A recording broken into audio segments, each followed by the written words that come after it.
ታምናላችሁ እኔ ለእናንተ ሳስተምር የብዙ ሰው ገበያ ዘጋሽብኝ ተብዬ ኢንቦክስ ብዙ ነገሮች እንደሚደርሱብኝ የእውነት ነው የምነግራችሁ እንዴት ገበያሽን እንዴት የራስሽን ስራ ፋሽን ቢዝነስ አያዋጣ ይሄንን ማድረግ ከቻላችሁ ብቻ ነው በፋሽን ኢንዱስትሪ ውስጥ ስራችሁን አጠንክራችሁ መቆየት የምትችሉት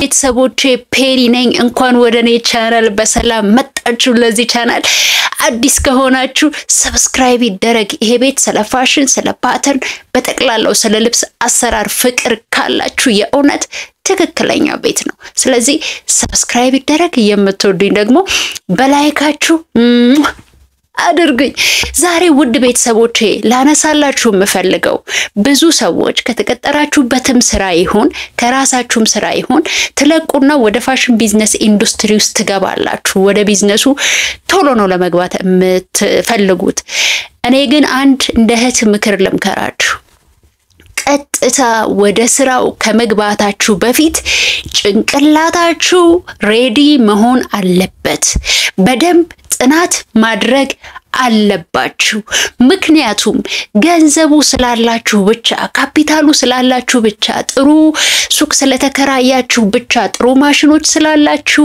ብቻ ቢዝነስ ውስጥ መቆየት አትችሉም ብዙ ልታጠኗቸው ብዙ ልትመረምሯቸው የሚገቡ ነገሮች አሉ ዛሬ እነሱን ቁልፍ ሚስጥሮች ነው በተለይ የእውነት ነው ማለት የመጨረሻው በጣም ይጠቅማችኋል ስለዚህ ቪዲዮውን እስከ መጨረሻው እዩት እኔም ማበረታታት የምትፈልጉ ሼር አድርጉ ጆይን ማድረግ ትችላላችሁ አመሰግናለሁ ዛሬ ወደ ቢዝነሱ ከመግባታችን በፊት ለምሳሌ አንድ ሰው መስፋት ይችላል አንድ ሰው ስኬች ማድረግ ይችላል አንድ ሰው ፓተርን ማውጣት ይችላል ማለት የፋሽን ቢዝነስ ውስጥ ገብቶ ስኬታማ ይሆናል ማለት አይደለም እየመረራችሁም ቢሆን እመነግራችሁ ሀቅ ይሄ ነው በጣም ትኩረት ልታደርጉበት ባላንስ ልታደርጉ በአስተውሎት ልታያቸው የሚገቡ ብዙ ነገሮች አሉ እኔ ያን ያህል የቢዝነስ ጥልቅ ዕውቀት አለኝ ብዬ አላስብም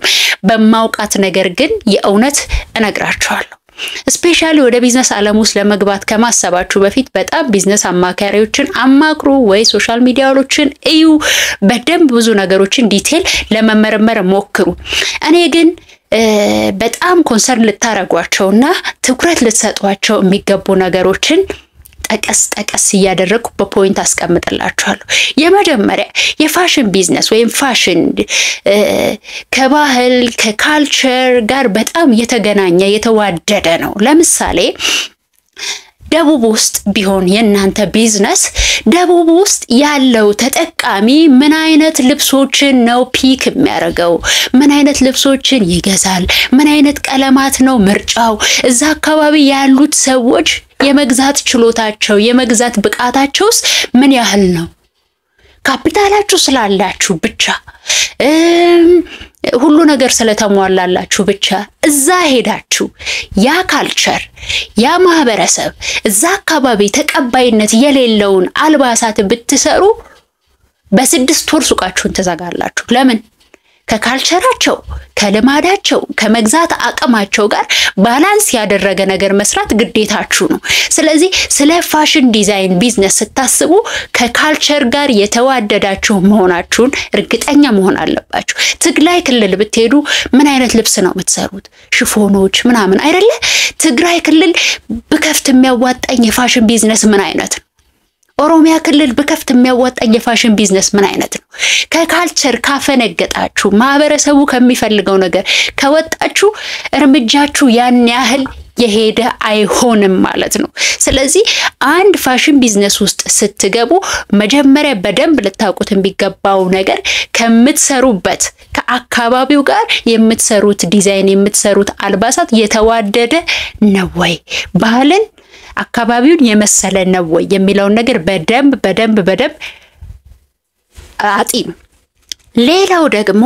ሌላውና ሁለተኛው ደግሞ ምንድነው የምትሰሩት ስራ ወይዘርን ያማከለ ነው ወይ? ለምሳሌ ደብረ ብርሃን ሄዳችሁ ፓካውት አትሸጡም። ደብረ ብርሃን የብርድ ሀገር ነው። የብርድ ሀገር ስለሆነ እዛ ምንድነው የሚያስፈልገው? ካፖርት፣ ብርድ ልብስ፣ ወፋፍራም ሙቀት የሚሰጡ ከጥጥ የተሰሩ አልባሳቶችን ብትሰሩ ነው ደብረ ብርሃን ላይ ያለ የፋሽን ቢዝነስ የሚያዋጣው። ፓካውት፣ ቦዲ፣ ይሄ ፓሪ ምናምን ሚኒ ምናምን የሚገዛችሁ ሰው የለም። ሄዳችሁ ደግሞ ሐረር ላይ ብርድ ልብስ ልትሸጡ አትችሉ። ሄዳችሁ ሐረር ላይ ካፖርት ልትሸጡ አትችሉ።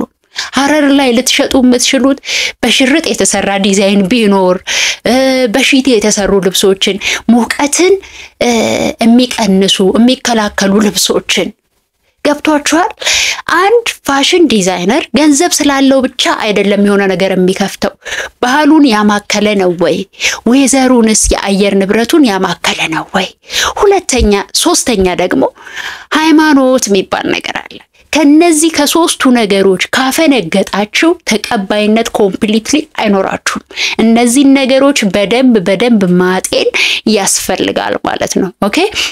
ሌላውና ትልቁ ነገር እንድታጤኑት እንድትረዱት የምፈልገው እመኑኝ፣ ገንዘብ ቢዝነስን አይሰራም። ቢዝነሱን የምትሰሩት እናንተ እንጂ ገንዘባችሁ አይደለም። ይሄንን እንድትረዱኝ እፈልጋለሁ።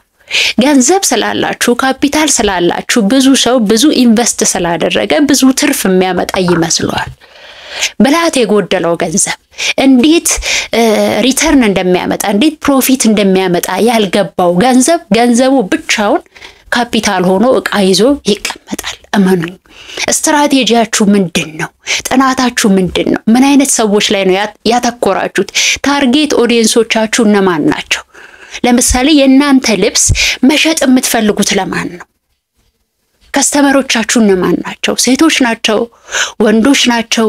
ህፃናት እና እናቶች ናቸው? የቱ ጋር ነው እናንተ ያላችሁት?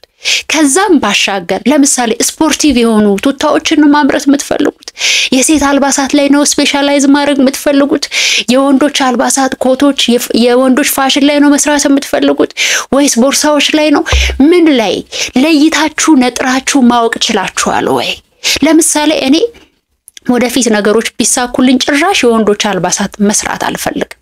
የምፈልገው መራቀቅ የምፈልገው መስራት የምፈልገው የሴቶችና የህፃናት ነው። ስፔሻሊ ደግሞ የወጣቶች ላይ ህፃናትን ታርጌት ሳደርግ እናቶቻቸውንም አንድ ላይ ታርጌት አደርጋለሁ። ስፔሻሊ የሴቶች አልባሳት ላይ ነው በደንብ ታርጌት የማደርገው።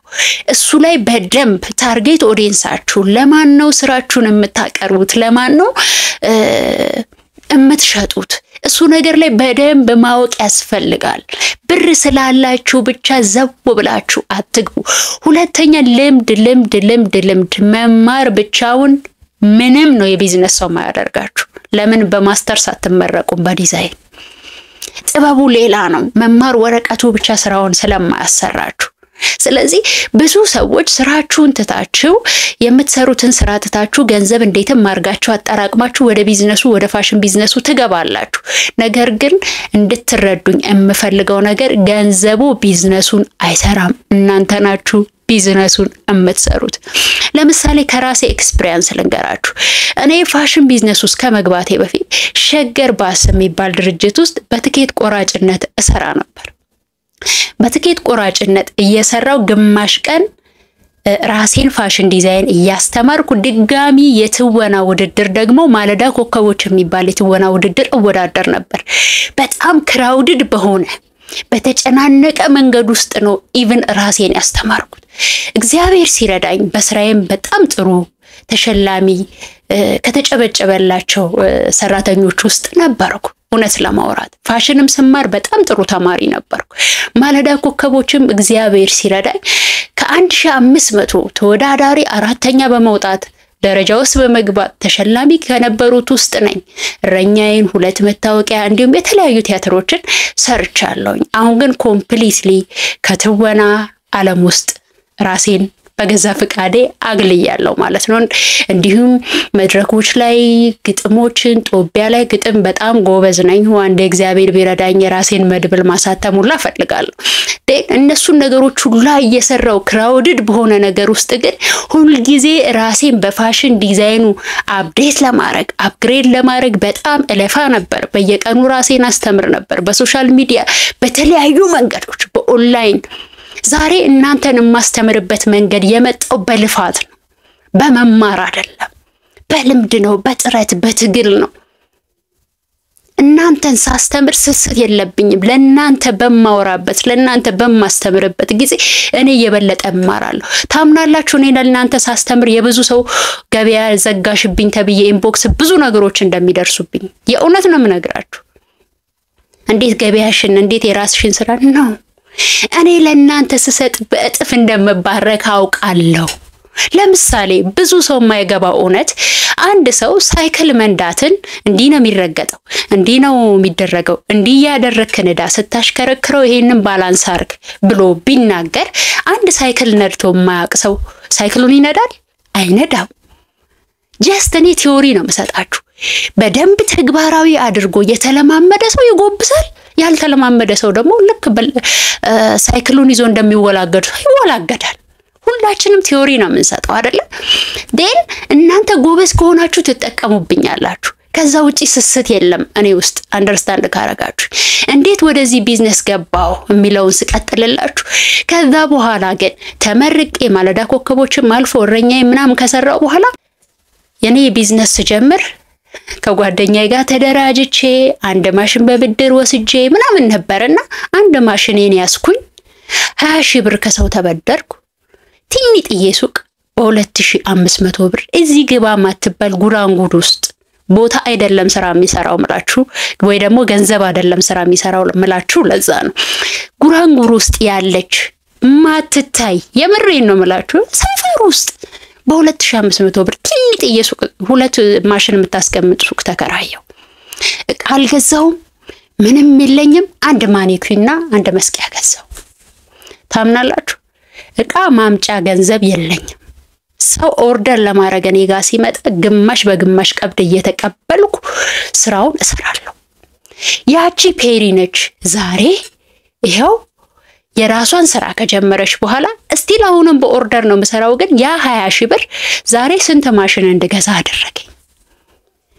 ገብቷችኋል? የምትሰሩበትን መንገድ ማወቁ የናንተ ትጋት የናንተ ልፋት እንጂ የሚገርማችሁ ከኔ የበለጠ ገንዘብ ኖሯቸው ስራ ውስጥ የገቡ ሰዎች እስቲል ዘግተው ኮምፕሊትሊ አቁመዋል። እኔ ግን አለው። ለምን? ገንዘቡ አይደለም ስራውን የሚሰራው እኔ ነኝ። ፔሪ ነኝ ስራውን የምሰራው። ስለዚህ የበቃ ማንነት ካላችሁ መጀመሪያ ሬዲ ከሆናችሁ ችግሮችን ለመጋፈጥ ማጣትን ማግኘትን መክሰርም አለ ሁሉ ጊዜ አታገኙ። የምናምን ሺብር ልብስ እኮ ጠላፊ ያበላሽባችኋል፣ ተከስራላችሁ። ያገኛችሁትን ዘጭ ነው ብትሉት እናንተ ቆንጆ አርጋችሁ ሰርታችሁ ጠላፊያችሁ ኮምፕሊትሊ ያበላሽዋል። ብዙ ነገር እየታገላችሁ ነው የምትሰሩት። ግን ጥበቡ ምንድነው? ከገንዘቡ በላይ እናንተ መብለጥ ከቻላችሁ እመኑኝ ስቴብል ሆናችሁ ስራውን ትሰሩታላችሁ።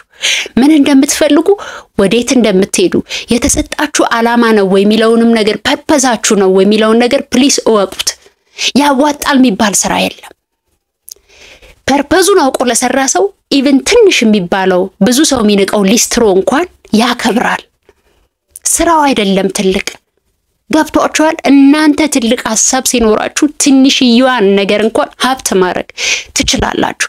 ፋሽን ዲዛይን በዚህ ሰዓት ላይ ትልቅ ተቀባይነት ያለው ቢዝነስ ነው።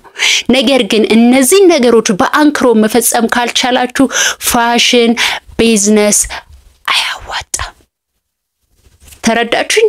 ስለዚህ እነዚህን ኮንሰፕቶች ወስዳችሁ ለማን ነው የምሸጠው? እንዴት ነው የምሸጠው? የት ነው ገበያዬ? በምን ካፒታል እንዴት ባደርግ?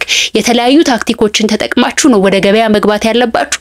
ገንዘብ ስላላችሁ ብቻ ሰፉ ብላችሁ አትግቡ። ውድ ቤተሰቦቼ አመሰግናለሁ። ሌላ ጠቃሚ ቪዲዮ ይዤ እስከመመጣ እግዚአብሔር ሰላም ያገናኘን። ታዲያ ሰብስክራይብ እንዳይረሳ።